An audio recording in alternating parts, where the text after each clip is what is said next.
நிறைய பேருக்கு வீடு வாங்கணும், கார் வாங்கணும், நல்ல வேலைக்கு போகணும், வெளிநாட்டுக்கு வேலைக்கு போகணும், அப்படி நிறைய ஆசைகள்லாம் இருந்திருக்கும். பலருக்குமே அந்த ஆசைகள் நிறைவேறாமல் போயிருக்கும்.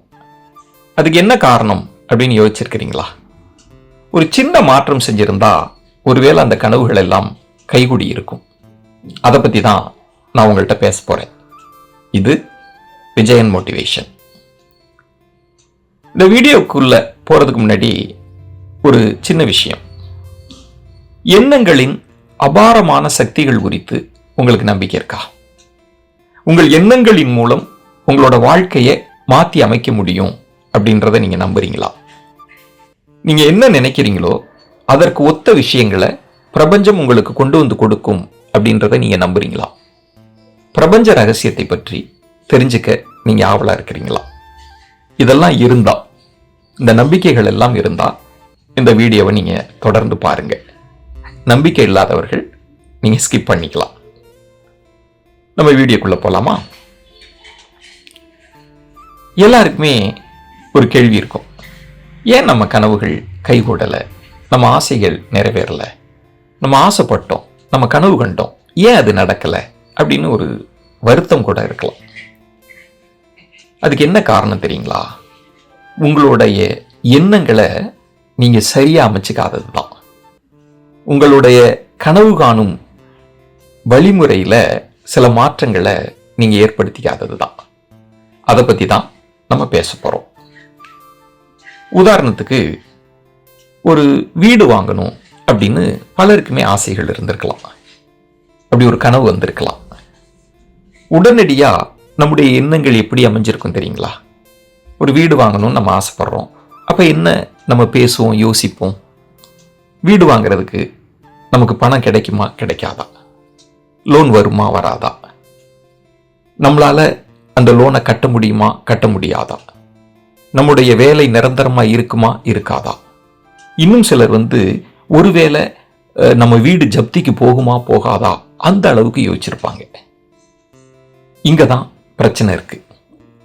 நம்ம ஆசைப்படுறோம், கனவு காண்றோம், ஆனா நம்முடைய எண்ணங்களில் நம்மை அறியாது ஒரு நெகட்டிவ் அப்ரோச் வந்துருது அப்படின்னு சொல்றாங்க. எனக்கு நிச்சயமா வீடு வாங்குறதுக்கான பணம் கிடைக்கும், 1 வருடத்திற்குள் நான் வீடு வாங்குவதற்கான பணத்தை சேர்த்து விடுவேன், நிச்சயமாக எனக்கு வங்கி கடன் கொடுக்கும் அப்படின்னு நம்ம யோசிக்கிறதே இல்லை. கிடைக்குமா, கிடைக்காதா, வருமா, வராதா அப்படின்னு ஒரு குழப்பமான மனநிலையில தான் நம்ம யோசிச்சுக்கிட்டே இருக்கிறோம். அப்ப பிரபஞ்சத்திற்கு நம்ம என்ன சமிக்கையை அனுப்புவதாக என்ன சொல்றாங்கன்னா, நீங்க ஒரு நெகட்டிவ் சிக்னலை தான் அனுப்புறீங்க. பணம் கிடைக்குமா, கிடைக்காதா அப்படின்னு யோசிக்கிறப்ப கிடைக்காததற்கான சூழல் தான் உங்களுக்கு நிறைய சந்தர்ப்பங்கள்ல அமைஞ்சிருக்கும். வருமா, வராதா அப்படின்னு தான் நம்ம யோசிச்சுட்டே இருக்கிறோம். பிரபஞ்ச ரகசியத்தை தெரிந்தவர்கள், பிரபஞ்ச ரகசியத்தை தெரிந்து கொண்டு வெற்றி பெற்றவர்கள் என்ன சொல்றாங்க அப்படின்னா, பிரபஞ்சத்திடம் நீங்க ரொம்ப கிளாரிட்டியா, ரொம்ப தெளிவா உங்களுக்கு என்ன வேண்டும் என்பதை கேளுங்கள். நிறைய நேரங்கள்ல நமக்கு எது வேண்டாம் என்பது பற்றி தான் நம்ம அதிகமா யோசிச்சுட்டே இருக்கோம், சிந்திச்சுட்டே இருக்கிறோம். அதனால பயம் வருது, குழப்பம் வருது, நமக்கு நடக்காம போகிறது.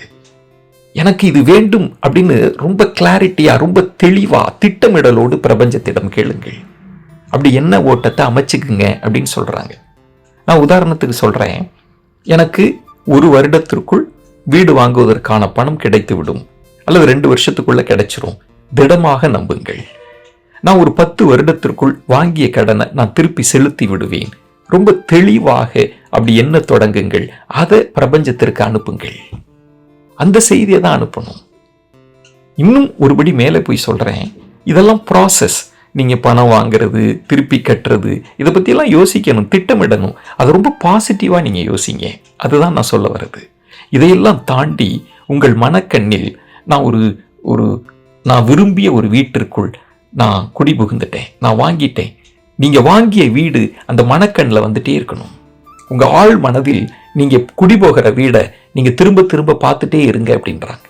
அந்த செய்தியை பிரபஞ்சத்துக்கு அனுப்புங்க அப்படின்றாங்க. அதுதான் கைகூடும், நிறைவேறும் அப்படின்னு சொல்றாங்க. இதையெல்லாம் தாண்டி என்னுடைய நேர்மறை சிந்தனைக்குத்தான் வலு அதிகம். என் நேர்மறை சிந்தனையை தான் பிரபஞ்சம் கேட்கும் அப்படின்றதையும் நீங்க திடமாக நம்பணும்.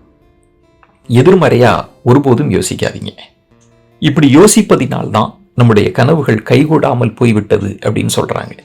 நான் திரும்பவும் சொல்றேன், பிரபஞ்சத்திடம் உங்களுக்கு எது வேண்டும் என்பதை தெளிவாக கேளுங்கள். வேண்டாததை பற்றி அதிகமாக யோசிக்காதீங்க. இதைத்தான் நான் உங்களுக்கு சொல்லணும்னு நினைச்சேன். இன்னமும் கூட இதெல்லாம் உண்மையா, இதெல்லாம் நடக்குமா, இது என்ன ஒரு மாயஜாலம் மாதிரி இருக்கே அப்படின்னு கூட சிலருக்கு சந்தேகம் இருக்கலாம். நான் உங்களுக்கு சொல்றேன், என் அனுபவத்தில் இருந்து சொல்றேன். நான் ஒரு சின்ன கிராமத்தில் வாழ்ந்துட்டு இருந்தப்போ எனக்கு பேச்சாளன் ஆகணும்னு ஆசை. அப்பெல்லாம் எனக்கு அங்கே பெரிய வாய்ப்புகள்லாம் இல்லை, மேடைகள்லாம் இல்லை. ஆனால் நான் காவிரி ஆற்றங்கரைகளில் ஒரு கனவுகளோடு இருந்துட்டு இருப்பேன். நான் பெரிய மேடைகளில் பேசுகிற மாதிரி, பெரிய பெரிய தலைவர்கள் என்னை பாராட்டுற மாதிரி, எனக்கு மாலை போடுற மாதிரி, அப்படிதான் என் கனவுகள் வந்துட்டே இருக்கும். அப்போ எனக்கு எண்ணங்களின் அற்புத சக்தி குறித்தோ பிரபஞ்ச ரகசியம் குறித்தோலாம் தெரியாது. ஆனால் அதெல்லாம் என்னை அறியாமலேயே நான் செய்து கொண்டு இருக்கிறேன். அப்படிதான் நான் யோசிக்கிறேன். நான் சின்ன வயசுல அப்படிலாம் நான் நடந்துட்டு இருக்கேன். நான் கனவு கண்டு கொண்டே இருந்திருக்கிறேன். நான் ரொம்ப தெளிவாக, நான் மற்ற எந்த பயமும் இன்றி எனக்கு இப்படி ஒரு மேடை கிடைக்க போகுது, எனக்கு பாராட்டு கிடைக்க போகுது அப்படின்னு நான் யோசித்து இருந்திருக்கிறேன். ஒரு கட்டத்தில் அது அமைந்தது, பிரபஞ்சம் அமைத்து கொடுத்தது. விஜய் தொலைக்காட்சியில் தமிழ் பேச்சு எங்கள் உயிர் மூச்சுன்ற ஒரு நிகழ்ச்சி, ஏராளமான தமிழ் பேச்சாளர்கள், ஏராளமான அறிஞர்கள், நான் விரும்பிய தலைவர்கள் எல்லாம் என்னை பாராட்டக்கூடிய சூழலை ஒரு கட்டத்தில் ஏற்படுத்தி கொடுத்தது பிரபஞ்சம். நான் இப்போ என்ன புரிஞ்சுக்கிறேன்னா, எனக்கு அந்த சின்ன வயசுல எந்த குழப்பமும் இல்லை, பயமும் இல்லை, தடுமாற்றமும் இல்லை. கனவுகளை ரொம்ப திடமாக கண்டிருக்கிறேன். அதை பிரபஞ்சம் எனக்கு செய்து கொடுத்ததாக பின்னாளில் நான் உணர்ந்து கொண்டேன். ஆகவே நேயர்களே, நீங்க திரும்ப ஒரு சின்ன மாற்றத்தை நீங்க செஞ்சு பாருங்க. பாசிட்டிவா யோசிச்சு பாருங்க. அந்த பாசிட்டிவ், அந்த நேர்மறை சிந்தனையை பிரபஞ்சத்திற்கு அனுப்பி பாருங்கள். வெகு சில மாதத்திற்குள் உங்களுக்கு பாசிட்டிவான சூழல் ஏற்படுவதை நீங்கள் உணர்வீர்கள். அப்படி உணர்ந்தால் எனக்கு சொல்லுங்க. நேர்மறையாக சிந்தியுங்கள். நல்லதை பேசுவோம், நல்லதே நடக்கும்.